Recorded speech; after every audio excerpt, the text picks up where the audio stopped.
Welcome to MTG Friends. I'm Ryan. And I'm Zach. And in this episode, we're going to talk about the top most relevant commander cards in Zendikar Rising. And we're going to start right off by talking about 5 cards that we feel are great for commander builds. So, Zach, let's start right in. Yeah. Our first commander that we're going to talk about is Zagras, Thief of Heartbeats. Yes. He costs 4 black red for a legendary vampire rogue and is a 4/4 with flying, death touch, and haste. But the odds of you actually casting him at 6 mana are pretty low because he has a cost reduction ability. He costs 1 less for each creature in your party, so he costs up to 4 less at a time. Yeah. So yeah, as long as you got a rogue, a warrior, a cleric, and a wizard on your board, this is going to be a 2-drop 4/4 flying death touch haster, which is pretty sweet. And we just did an episode on Zagras, and part of the main part of the build is getting out those small little weenies that do 1/1 damage, and if they're out with Zagras, you got death touch shenanigans going on all over the place. It's insane. It is. And then just to kind of like this last effect on him is almost flavor in Commander. When your creature you control deals combat to damage to a planeswalker, destroy it. Yeah. But like it's still good. Oh yeah. If somebody throws out a planeswalker, then sure. I mean, I'll kill it in 1 hit. Why not? Yeah, so we look forward to seeing people's builds on Zagras, and I look forward to playing the deck we built together. So, yeah, please go watch it. It's a fantastic deck build, and I think it looks like a lot of fun to play. Indeed. Yep, we have a whole series on Commander decks, and we're putting new ones up all the time, so check it out. Absolutely. All right, next up is Omnath, Locus of Creation. What does this bad boy do? What a card. It is a 4/4 4-drop in lots of different colors, minus black, of course. When Omnath, Locus of Creation enters the battlefield, draw a card. It's got the landfall mechanic. Whenever a land enters the battlefield under your control, you gain 4 life. If this is the first time this ability has resolved this turn. If it's the second time, add 4 mana. If it's the third time, Omnath deals 4 damage to each opponent and each planeswalker you don't control.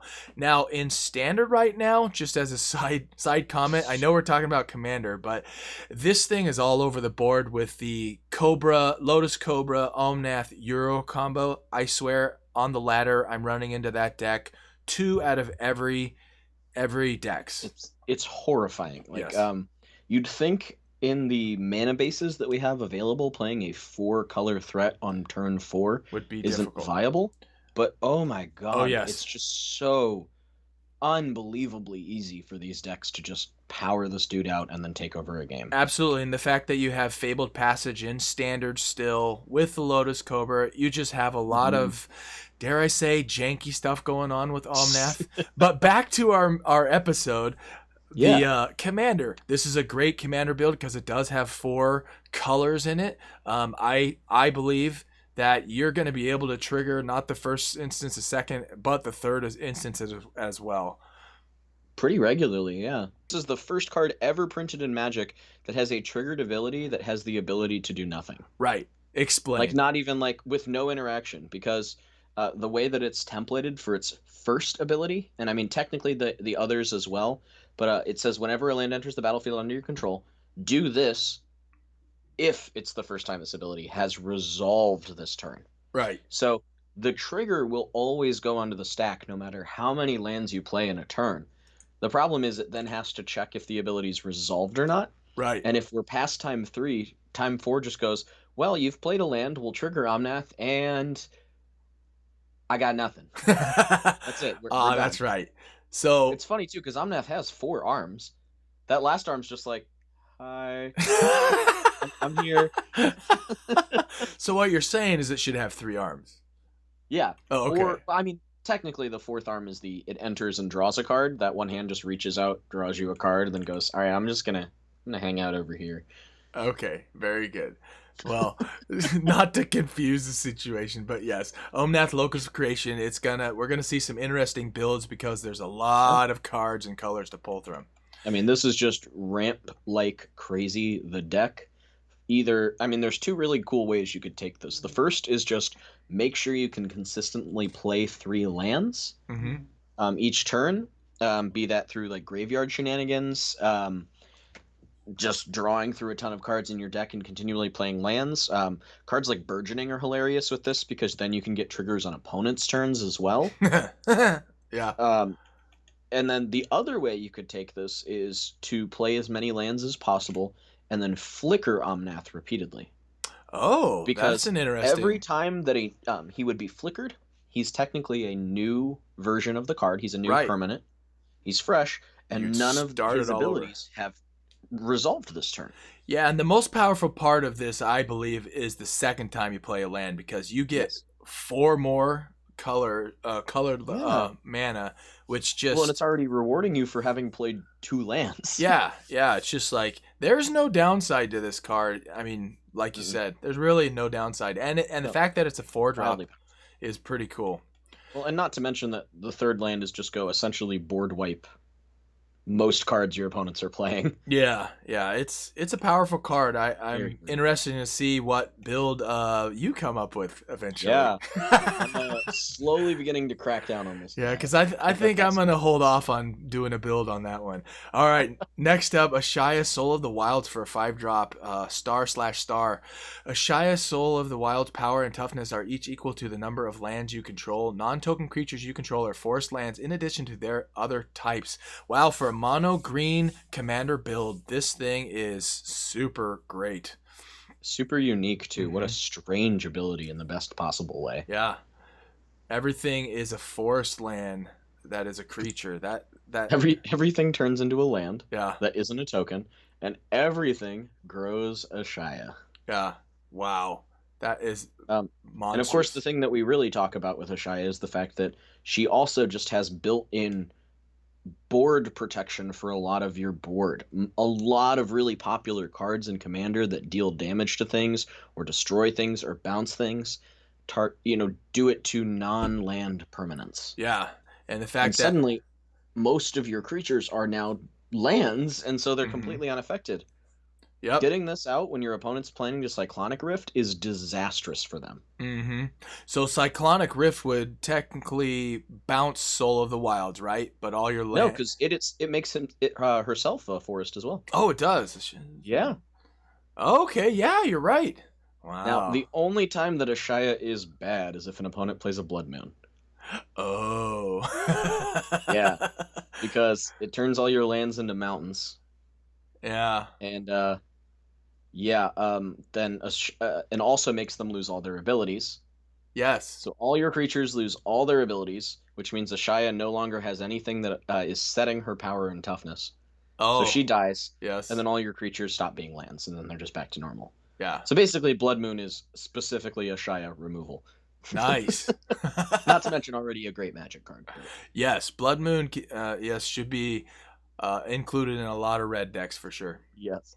But not to mention, Ashaya, just as a commander, is insane. I think this card absolutely has like viable competitive capabilities as a commander. I've already seen some builds floating around for that, and I'm really eager to see where this goes from there. I think this is just a big, beefy card that has an immensely unique protection effect. Yeah, and you can definitely get a lot of force out with all the green mana ramp. Yep. So Great card. the next one is Yasharn Implacable Earth. Implacable. That is such a strange name. Implacable Earth. It's a 4/4/4 drop with some super hate in it. When Yasharn enters the battlefield, search your library for a basic forest card and a basic plains card. Reveal those cards, put them into your hand, then shuffle your library. Great fetch. And then players can't pay life or sacrifice non-land permanents to cast spells or activate abilities. Oh boy, some commanders decks are gonna hate this card. Yeah. And Yasharn's already in like Hate Bear's colors for being green-white, and it's a boar, so the primal hate boar right here. Yes, absolutely. This is amazing. I mean, the stat rate is great. It's a 4/4 for 4. It essentially says draw 2 cards on entering the battlefield, which guarantees you're going to be making your land drops as you continue on. Absolutely. And then just that hateful last ability is just, it shuts down so many things players like to do. Sure does. Bolas's Citadel is huge in Commander. Uh-huh.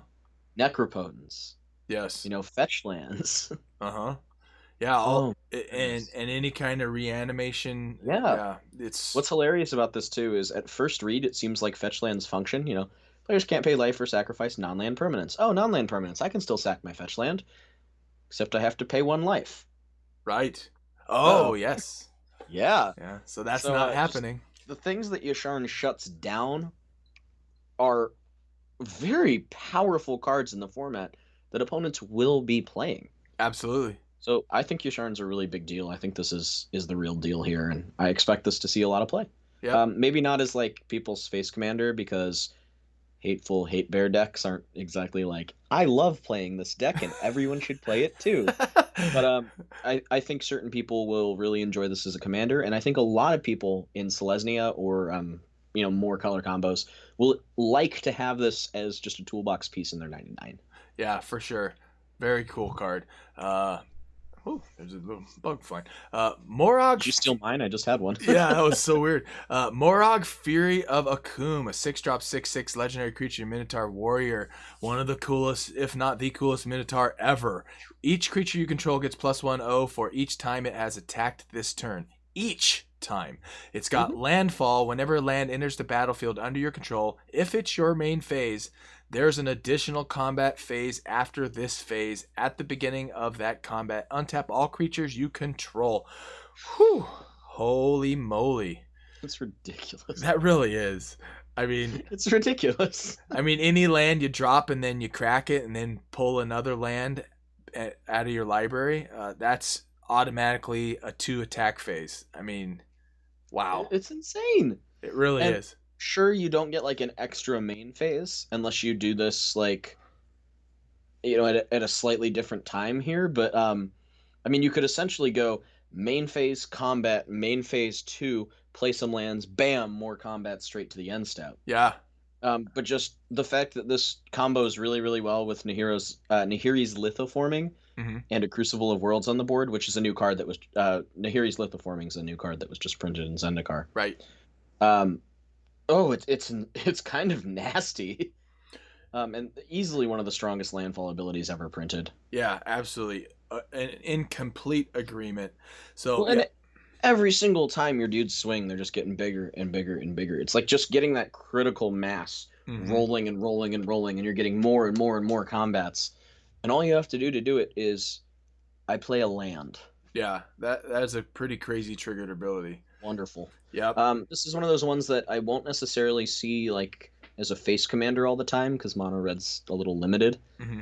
But like in the 99, I think anybody that's in red, any sort of red that wants lands is going to play Morag. And I think a lot of people are just going to build him as a mono red commander because he's hilarious. Yes, very, very much so. So Yeah. those are the commanders we see fit to make some decks around. So let's move on to the next ones. Yeah, Academ's we got 15 of these ones. Yes, we do. Academ's Awakening. It is one of those bolt lands. So on one side you have a swamp where you can pay 3 life to have it come in untapped. Not Super quite a swamp. It doesn't have your basic land typing. right. But it is a black mana source on its back and a sorcery on the front. Thank you for the clarification. Yes. Yeah. And It does matter in some it scenarios. absolutely does. Yes, that is a good point. And then it has return from your graveyard in the battlefield any number of.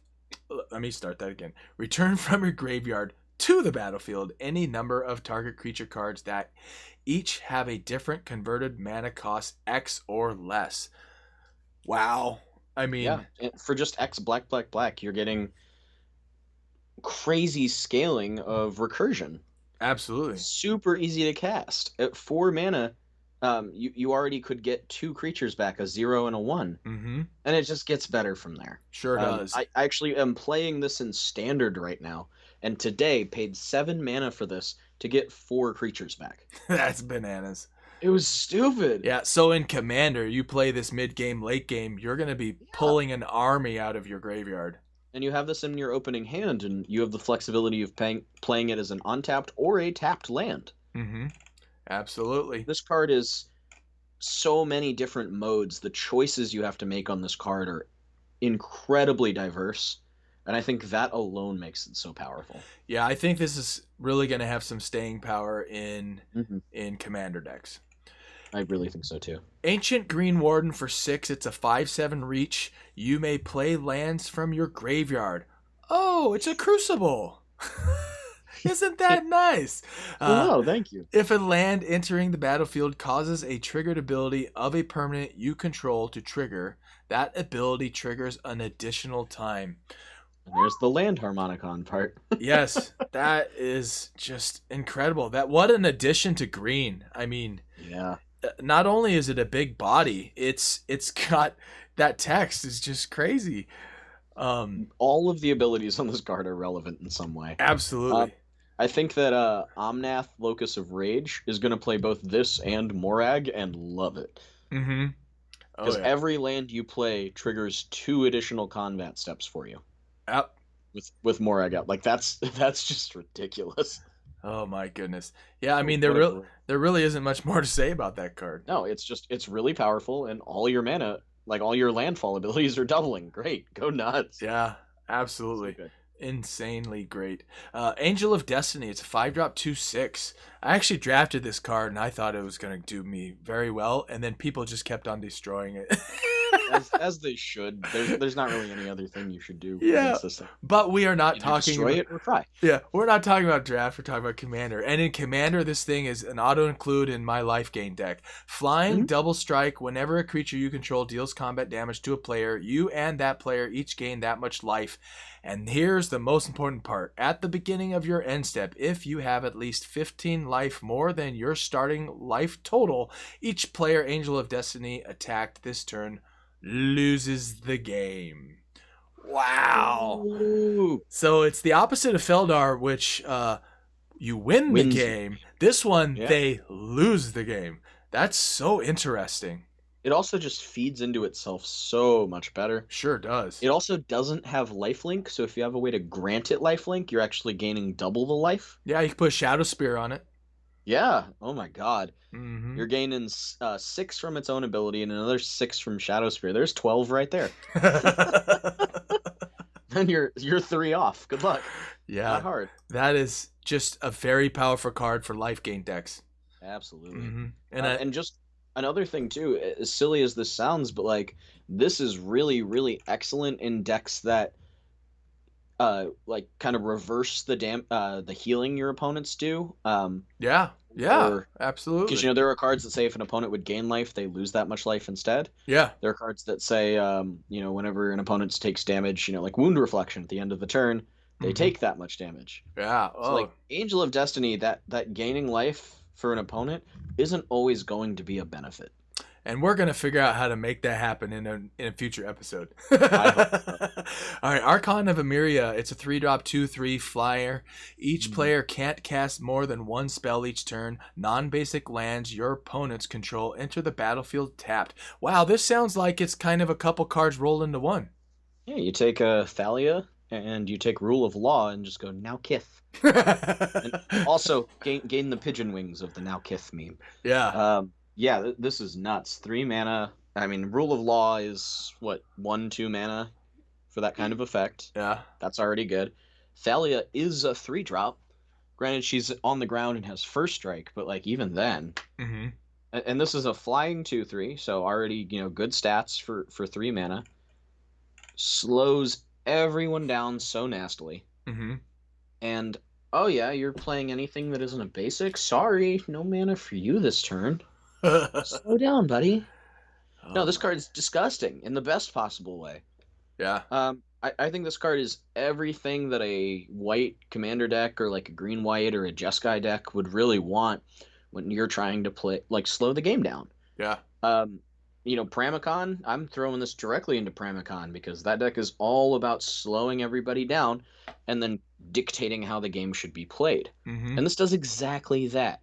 Says, hey, no, you're not playing a basic. Slow down. No, you cast a spell. Slow down. Right, exactly. Take it easy. Go hit that guy though. Hit him for me. Yep, and it certainly shuts down combos.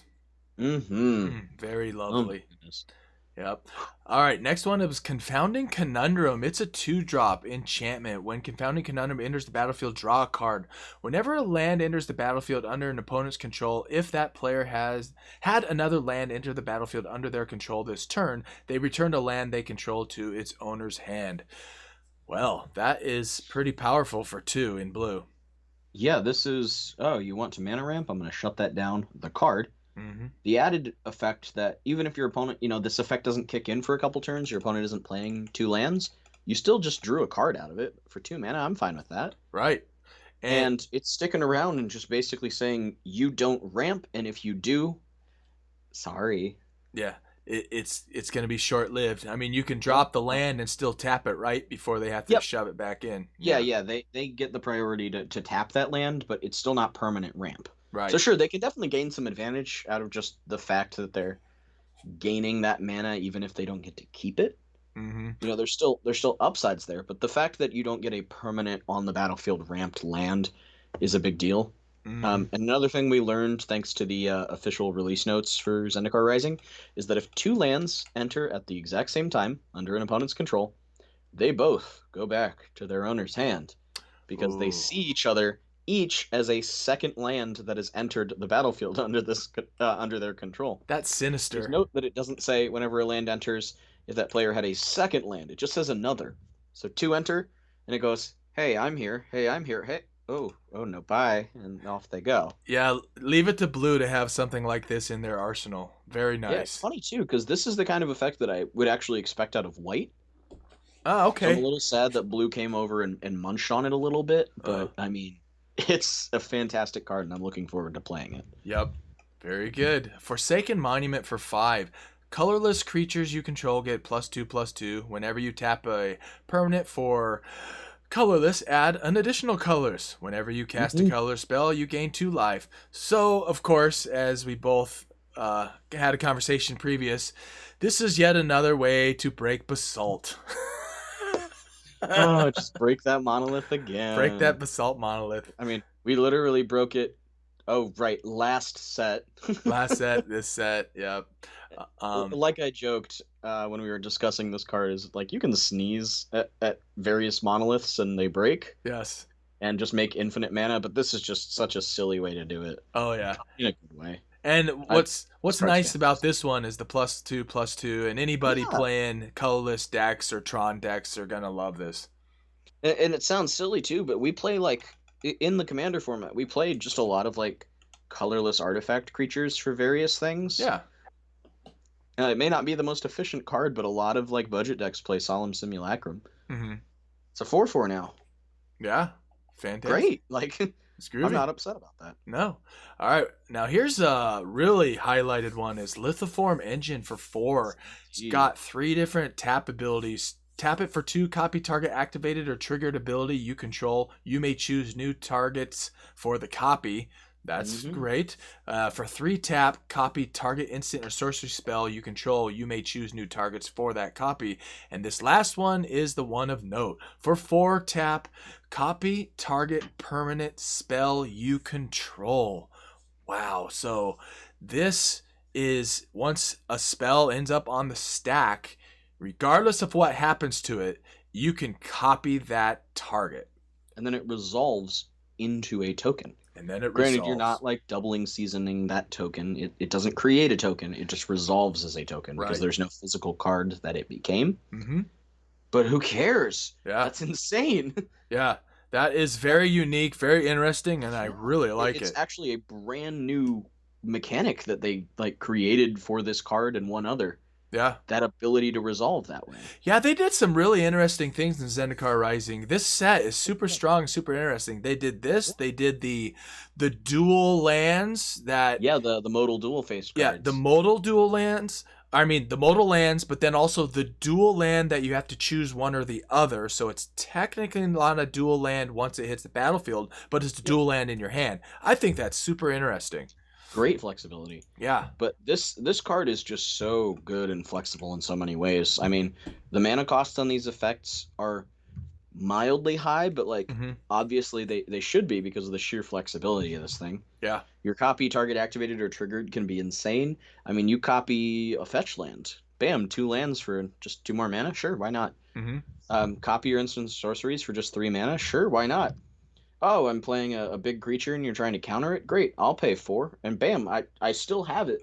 You may Uh-huh. have countered 1, but I got another one right here. Yeah, and you can't counter. I mean, the only way they could counter that is if they had a counter activated ability spell, which, Yeah, yeah, okay, those are few and far between. exactly. Yep. All right, Leyline Tyrant for 4 in red. It's a 4/4 flyer. You don't lose unspent red mana as steps and phases end. I Hmm. always chuckle just a little bit when I read something that's just amazing.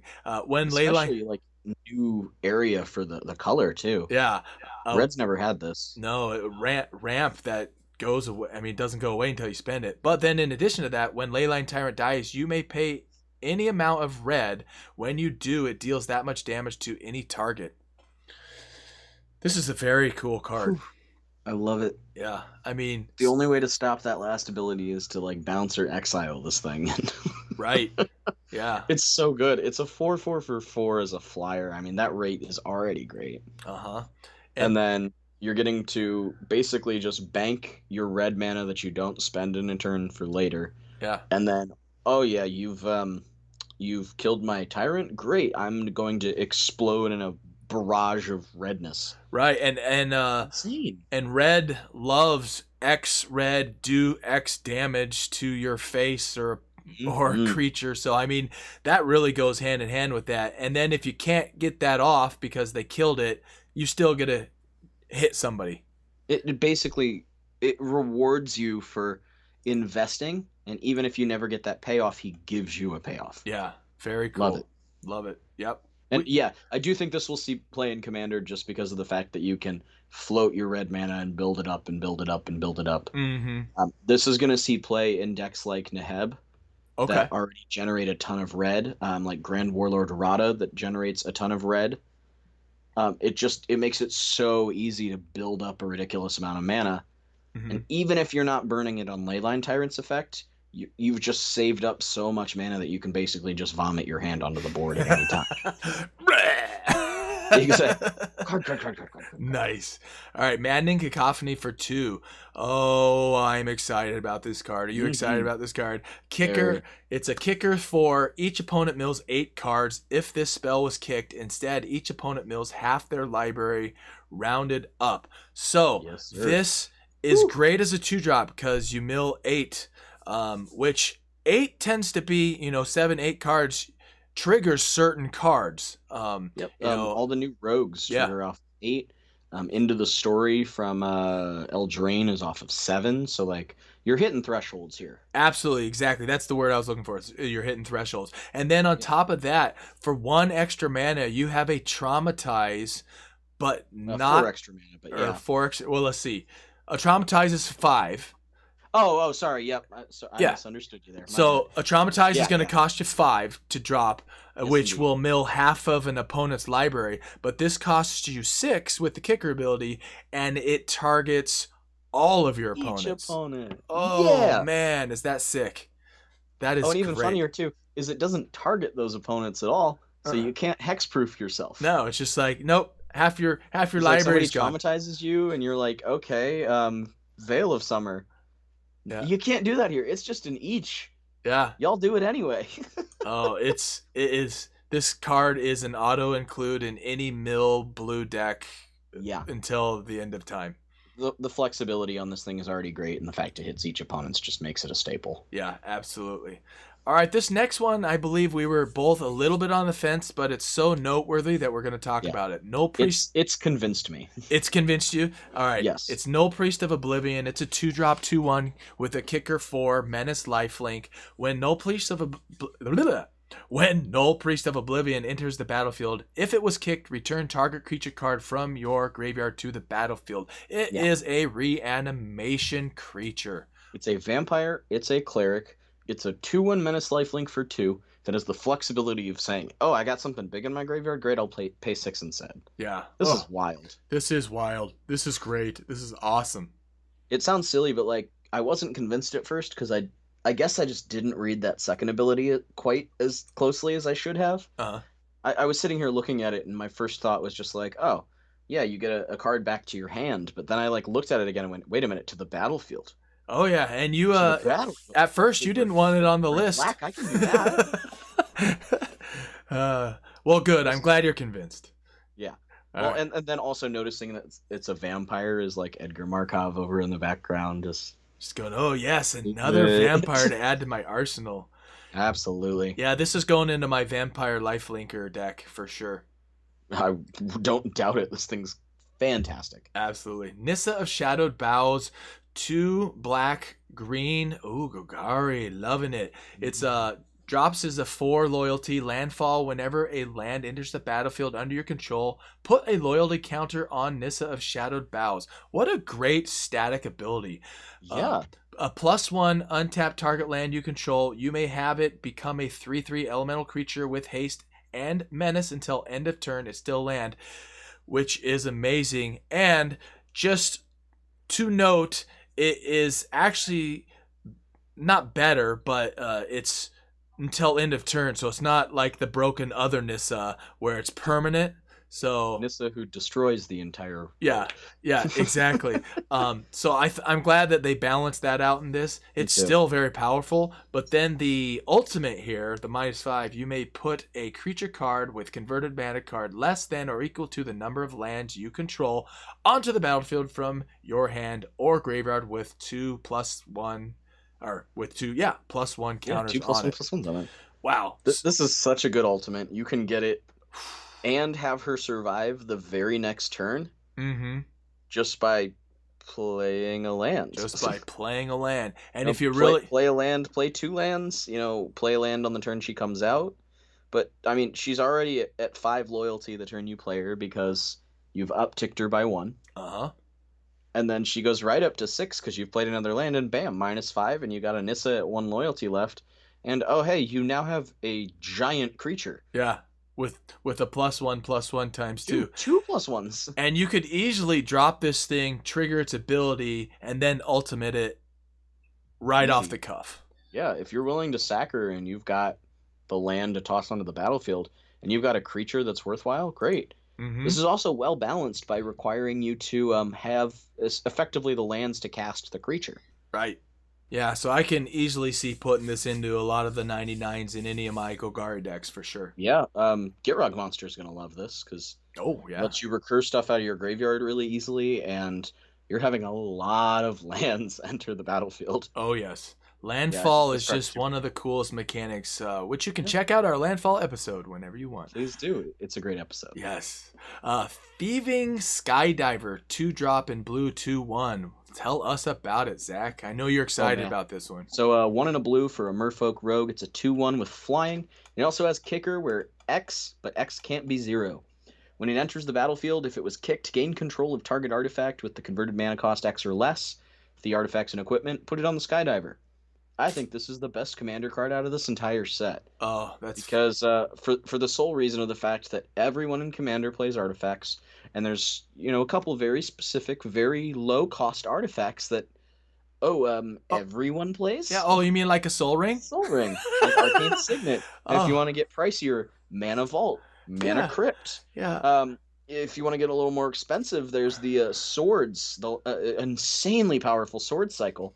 Oh yeah. And Skydiver snags them and equips them to herself. Oh man, can you imagine stealing somebody's sinew or whatever that one is? Sinew and steel, you know, fire and ice. Every single one of those swords is immensely powerful, and Skydiver just slides onto the battlefield for 5 mana and yoinks them. Yeah, so basically, for a 4-drop with thieving, you can steal somebody's soul ring, right? A 3-drop, because 3-drop. X equals 1, Soul Ring's a 1-drop. Bam. Oh, you're right. You've just essentially refunded yourself in colorless. Yeah, that would make your opponent a little salty. Yeah. And what's also nice is it's X or less, so you can grab 0 drops. Oh, yeah, yes. The thing I think that makes this especially nuts is that there are a couple relatively popular commanders that happen to have the artifact subtype. So for 7 mana, you just stole someone's Golos. You could steal someone's Breya.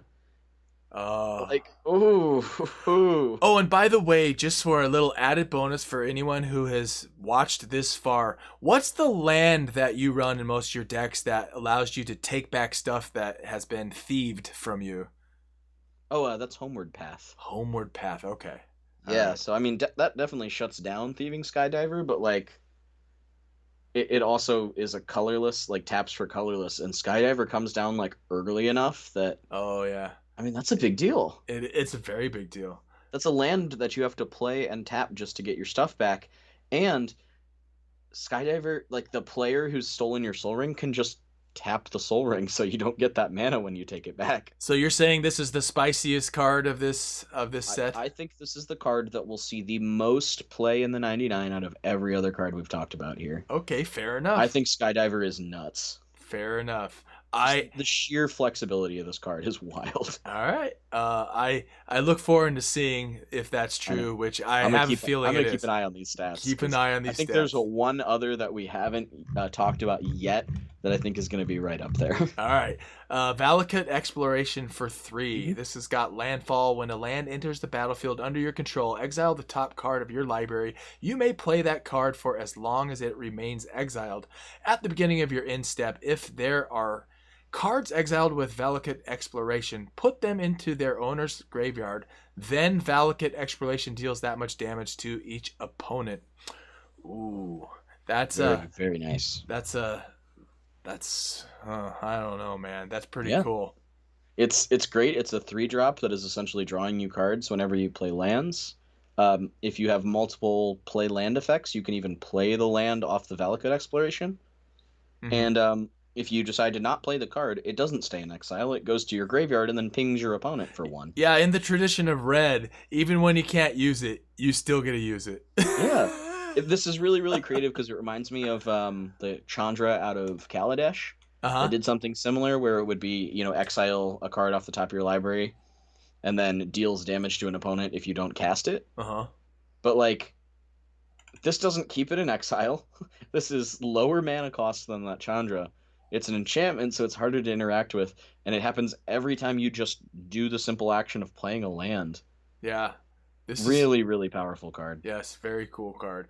Cleansing Wildfire. It's a 2-drop. Oh, and these last 2 cards are commons, and we didn't want them to get overlooked. And it's actually Zach who pointed these 2 out, and I went, oh yeah, you're right. Cleansing Wildfire for 2. Destroy target land. Its controller may search their library for a basic land card, put it onto the battlefield tapped, then shuffle their library. Oh, and draw a card. Sure, Wow. why not? Draw a card. From my understanding, this card is now seeing legacy play. Oh, wow. Okay. I was there's a professor at the school that I go to who is into Magic, and I was chatting with him today, and he was watching somebody stream some Legacy Death and Taxes playing Cleansing Wildfire. Oh, because boy. it's a 2-mana land destruction that targets any land, Uh-huh. puts the replacement land onto the board tapped, and then replaces itself in your hand. Yeah, that draw a card part is really what puts this over the top. Yeah, like I would have played this without draw a card, and the fact that it does say draw a card means I'm going to stuff this into any deck that plays red, because every deck needs ways to remove problem lands. Right. Well, and And the fact it only fetches basics too, so like, woo. Well, and land destruction in red is typically 4, sometimes 3, right? Yeah. Yeah. And I mean, sure, sometimes they're at instant speed, but like I'm more than happy to take the sorcery speed concession on this, because destroy any land. So even if you draw this late game and nobody has any threatening lands on the board, Mhm. and it's the only card in your hand, you can just target one of their basics and draw a new card. Right. Yeah. Like we keep saying this word, or I definitely at least keep saying this word of flexibility. Yeah. All these powerful cards we keep talking about are powerful because they are flexible. Yeah, and in Commander, you want flexibility because you don't want to be stuck in a very specific niche thing that card does. Yep, you want double duty, triple duty, Absolutely. And you want Cleansing 2 for Wildfire 1s. has that in spades. If you need to draw a card, great. You pay 2 mana, you swap, let somebody swap a land, and then you draw a card. You need to destroy a problem land, great. You still got to draw a card. Yeah, and with that flexibility concept, it's also the value. what kind of value am I getting out of this card? And you and I and most people that put commander decks together, we know that it's like, is this one particular card more valuable? And we're not talking financially. It's like, is this going to have more value to me, or should I replace it? Because you only have 99 places to put things. You're very limited, and a lot of those are going to be lands. You Yeah. really only have about 72, 73, maybe less if you want to play more lands, slots to put cards into. And right, probably around 60 something that you're going to be able to put slots into. Not 70, I can't math, right?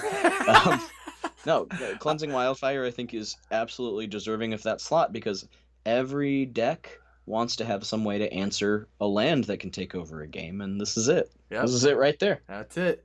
Beautiful. Feed the Swarm. This is the last card on the list. It's a 2-drop.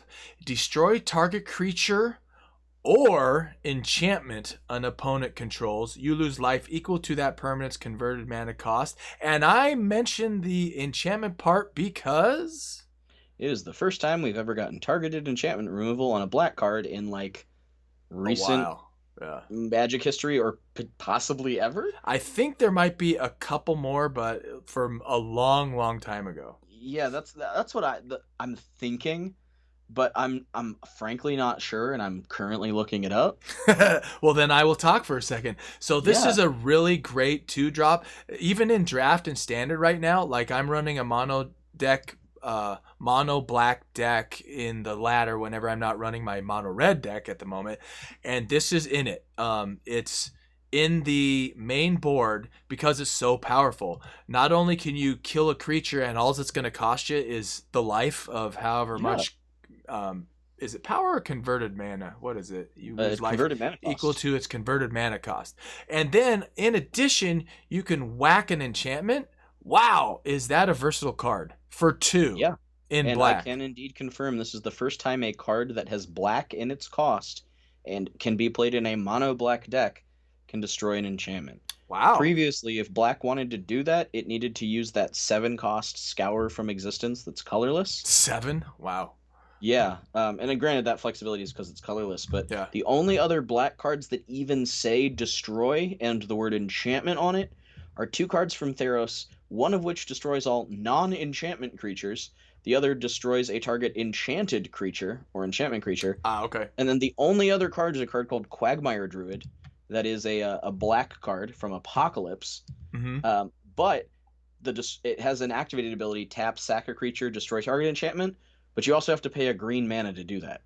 Oh, okay. So this really is the first time black has ever been able to destroy a target enchantment. Yeah, so they took a little bit. For that reason alone, even at sorcery speed and taking some damage from doing so, if you're playing black, you should play this card. Yeah, it's a very, very versatile, we're going to use that word one last time, card. Yeah. The fact that it can kill an enchantment and killing a creature for 2 is fantastic already. 2 mana for a creature and a bit of a life payment, I'm totally fine with that. Even at sorcery speed, I'm fine with that. Yeah.